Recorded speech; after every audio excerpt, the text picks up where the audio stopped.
Hey, Mike the Wine Guy here with a little tip for opening a bottle of wine. A lot of you have this. I've been over to your house and I've seen this in your junk drawer, and you know, these are just not my favorite wine openers. If this is all you have, then that's cool.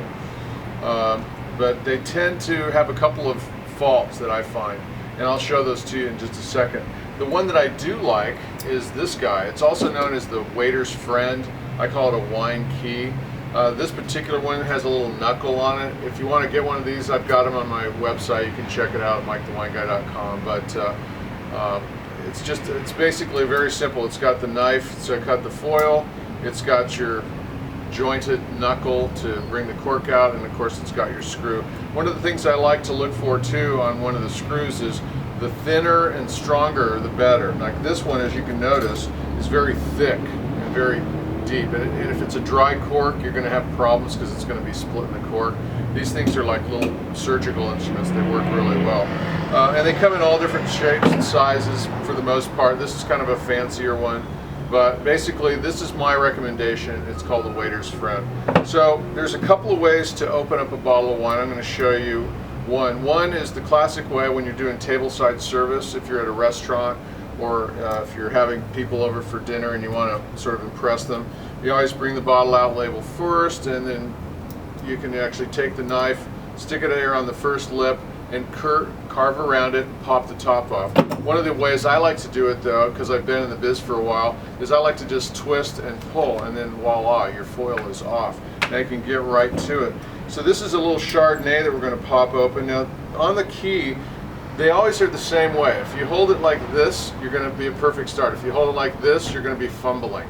All right. So put this part, if you're right-handed, put the tail of the key inside, and then grab the glass bottle by the neck.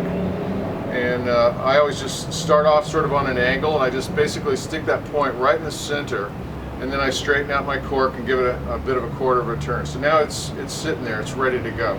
The key is you want it to go straight in through the middle. And you want to just do it nice and easy. Carry it on down. Now if it's a drier cork, you're going to feel it right away. If it's a tight cork, you're going to feel it. So just, you know, modify your turning based on what your feel is and your sensitivity. Notice I've left about a half a turn here on the top. What we don't want to do is puncture through the bottom of the cork, and the reason for that is if you don't finish the bottle and you lie it on its side in your refrigerator, it's going to just be a pipeline and be dripping in your refrigerator all night. And it also lets air back into the bottle. So we leave a little bit of a half a tail, I call it.